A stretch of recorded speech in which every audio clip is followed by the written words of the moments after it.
Well, honestly, there's not really a feeling to having this disease. It's more like, you have limitations, and as your life goes on, you kind of learn your limitations, such as, lifting your arms above your head. I can't do that. Smiling, that's all you get. Facial expressions, not so much. There's not really more pain necessarily, more than the pain that I had after my surgery, which was not fun. But yeah, there's not really a feeling. Well, that depends. Sometimes getting out of bed's a struggle. Other times it's just general things, like I can't, really get my arm above my head without, kind of having to throw it, that kind of thing. I can't hold it up there once I get it up there. And several movement options is wrong with that. Nothing wrong with my driving. And some people beg to differ, but, there's nothing really wrong there. It's just general movement functions, like, balance, that kind of thing.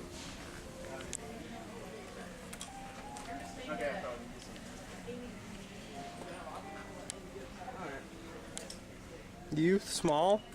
Seriously, Lee? Well, small? my particular form of muscular dystrophy is FSHMD. It stands for facioscapulohumeral muscular dystrophy. Facial muscles, I don't really have any facial muscles, no facial expressions, but you kind of know what I'm talking about from the eyes, I've been told. Scapulo is just basically my shoulder blades in the back kind of protrude a little bit, and it just makes it a little hard, but it helps to compensate. Humeral is just, I understand it as basic movement issues. Basically what my form of the disease does is when you're younger, it might not present itself.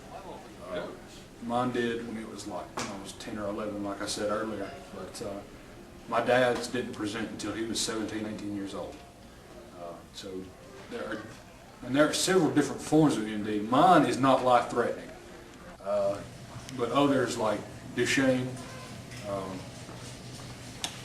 trying to think of another form, but Duchenne is the #1 killer. It'll get you when you're 15, 16 years old, sometimes younger. It's terrible. And, people have confused it with MS in the past. It's not exactly MS, but it is in the same family in terms of genetic category. But in that respect, I'm blessed. I really got lucky to get the mildest form of MD, and honestly, I find it as an opportunity to help people, understand that, hey, we are, in a sense, handicapped, but we can still do stuff. Like, I play golf. I don't recommend that you play golf unless you have a very, very high tolerance for patience and a little bit of skill. But, yeah, that's all I got.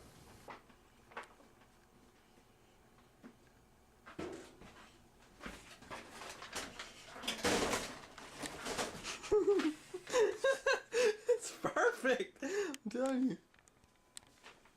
When we record and everything.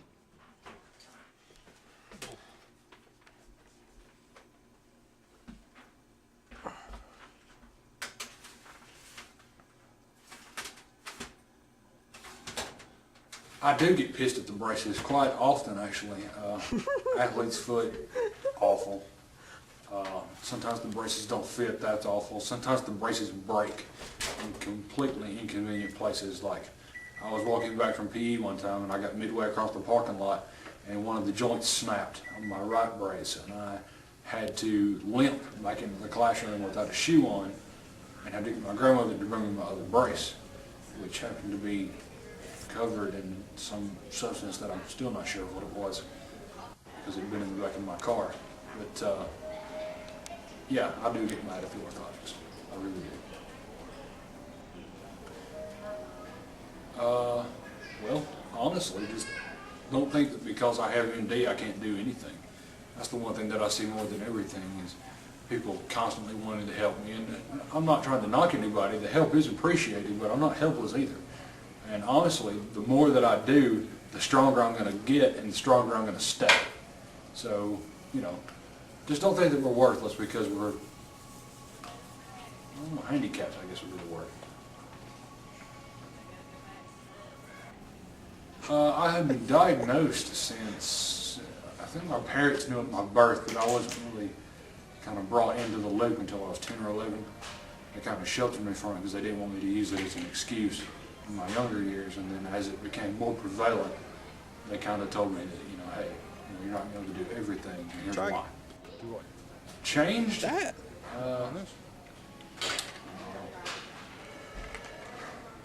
I can't say that it's really changed anything because I don't know what life would be without it. Honestly, I don't know. So, I really can't answer your question. The main restriction that is that over time I'll be losing possibly more and more of my motor functions. So, Go, Lee. wheelchair, maybe. Ventilator, maybe. It's just a bunch of maybes. I don't really know. You'll have to ask me in a couple years. Well, it is a genetic disease, so yes and no. More dominantly in my family, it goes to the males, and I don't know if that's a genetic thing with the disease itself or if it's something else, but more normally in my family, the women don't have it. So if I have girls, we should be good. If we have guys, then we'll deal with that when it comes. Will it lead to? Eventually. Eventually it'll lead to probably me being, having to walk with some kind of assistance like a cane or something. But, if I stay in shape and I keep working out and I keep eating right, then I should be pretty much the same as I am now. Hopefully. Balance. I walk into a room of crowded room with people, and it's just like, one person bumps into me and I'm gone. When we're all going with me. So it's just, there's not really one specific thing that's hard to do. It's just kind of, first of all, stop staring. We're human. We just happen to be blessed with something that you don't have.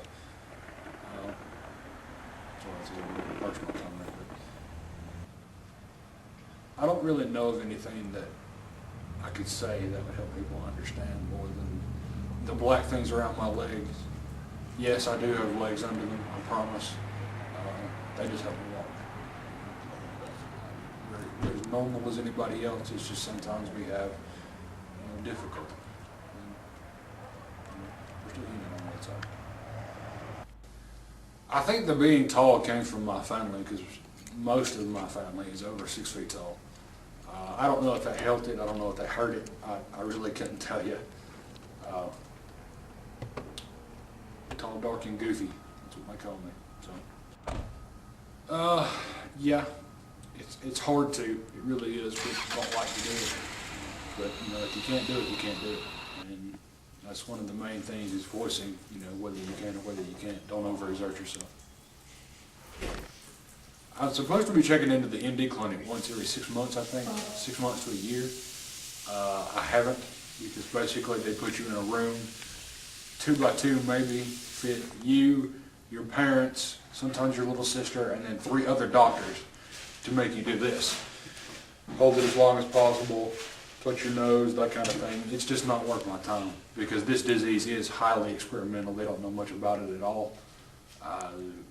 Some forms they know more about than others. It's just kind of a test and go thing. Hurry up, Nick. Call me back. Now, when I had my surgery, I went to the doctor a lot more. Basically just to see, how the foot went, how the tendon transfer went, and that kind of thing. But not really a lot to the doctor for the specific disease.